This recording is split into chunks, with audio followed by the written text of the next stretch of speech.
Marissa Bostwick. First off, on the local scene. The Royal St. Vincent and the Grenadines Police Force, RSVGPF, is investigating a shooting incident that occurred on Tuesday, July 22nd at approximately 8:10 p.m. along the Arnesville Public Road. According to reports, 29-year-old Shakim Akin Thomas, also known as Shark, was walking in the direction of Pole Yard when he was approached by an unknown assailant who opened fire, striking him in his hand, upper thigh, and lower thigh.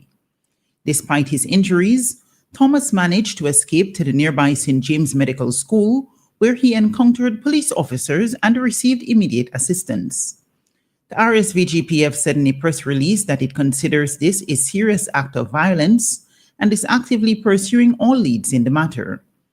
Investigators are calling on members of the public who may have seen anything suspicious or have information that could assist in identifying the perpetrator or perpetrators to come forward.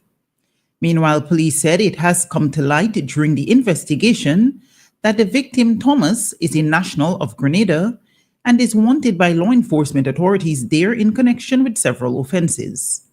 Grenadian authorities issued a regional wanted notice for his arrest in May 2023. The RSVGPF said that while this detail does not diminish the urgency or seriousness with which it is treating this case, it serves as a reminder to the public that harboring individuals who are in the country illegally or wanted in other jurisdictions is both reckless and unlawful. The RSVGPF urges all citizens to cooperate with law enforcement in ensuring our communities remain safe and secure.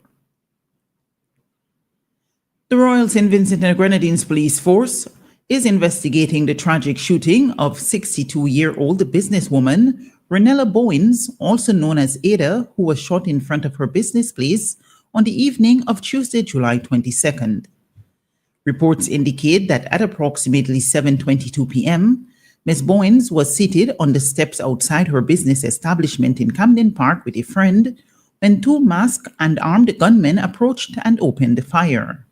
She was transported to the Milton Kate Memorial Hospital for urgent medical attention, but despite the efforts of health professionals, succumbed to her injuries this morning, July 23rd. This brutal and senseless act has left a community in mourning and a family grieving. The Royal St. Vincent and the Grenadines Police Force says it is actively pursuing all available leads and continues to follow every angle as part of ongoing efforts to bring the perpetrators to justice. It is appealing to members of the public to assist by sharing any information, however small, that could help move the investigation forward. The police force extends heartfelt condolences to the family and the loved ones of Ms. Bowens. In further news on the local scene, World Pediatrics Speech and Language Therapy team returned to St. Vincent and the Grenadines earlier this month to continue their impactful work supporting our children with developmental and communication needs. Head of the team was speech therapist Jill Hodge, accompanied by fellow speech therapists Wendy Macmillan, Brendan Rooney, Sarah Stone Cunningham, and occupational therapist Patricia Zola. They were joined by Kimberly Cambridge, local speech therapist based at the Milton Kate Memorial Hospital. Over a 3-day period from July 13th to 15th, the multidisciplinary team assessed and worked with 120 Vincentian children, presenting with a range of developmental concerns, including speech and language disorders, behavioral challenges, autism spectrum disorders, and genetic conditions such as cerebral palsy and Down syndrome. Team leader Jill Hodge highlighted 2 children, both with unique conditions, who have made significant progress in their individual journeys. This progress was commended not only because of the team's impact, but also because of the devoted involvement of the parents. By continuously practicing techniques shared by the team, parents have played a crucial role in reinforcing the therapy during the team's absence.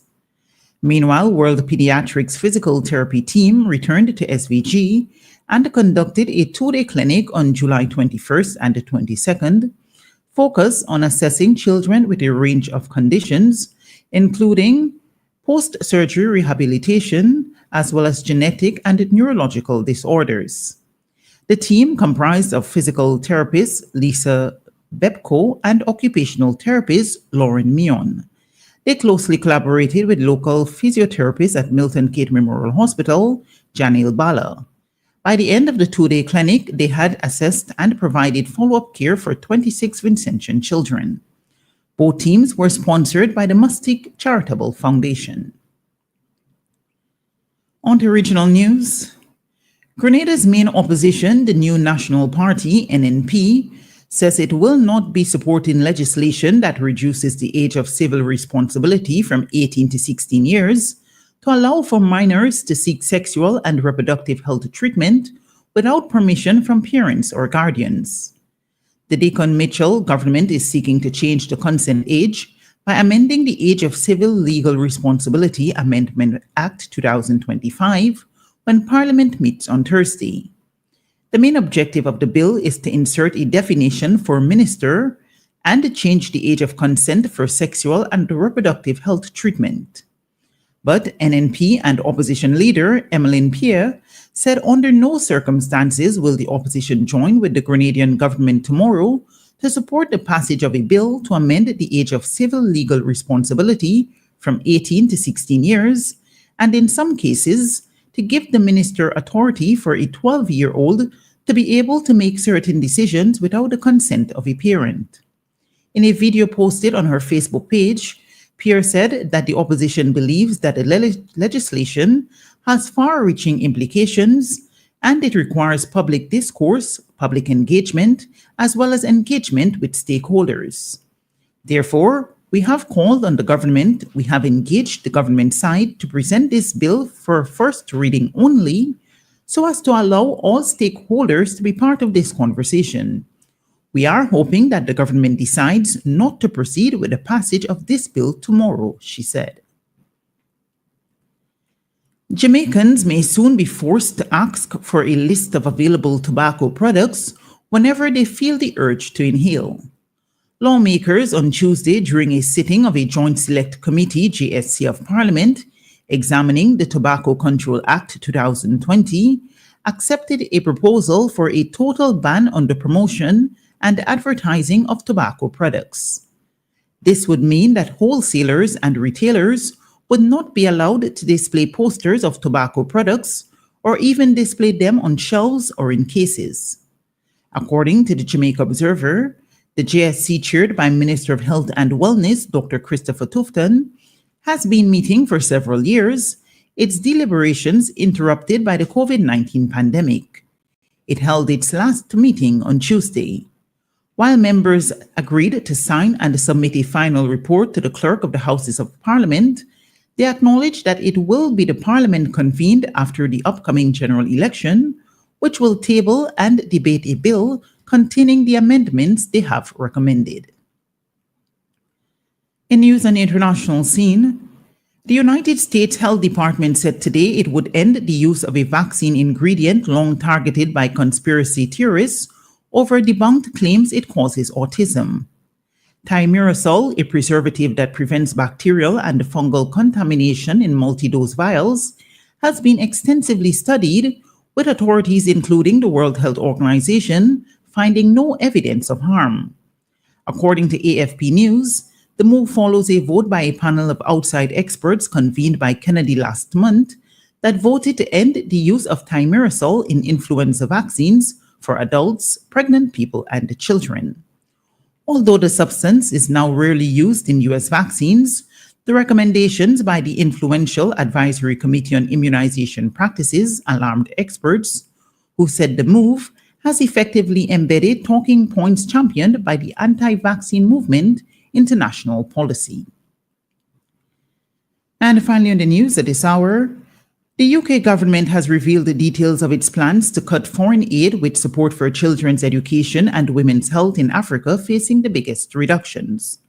The government said in February it would slash foreign aid spending by 40%, from 0.5% of gross national income to 0.3% to increase defense spending to 2.5% after pressure from the US. According to the BBC, A Foreign Office report and impact assessment show the biggest cuts this year will come in Africa, with less spent on women's health and water sanitation, with increased risk, it says, of disease and death. Aid charities have criticized the move, saying the cuts would impact the world's most vulnerable people. And this has been WeFM's 3 p.m. News. I have been your presenter, Narissa Bostwick.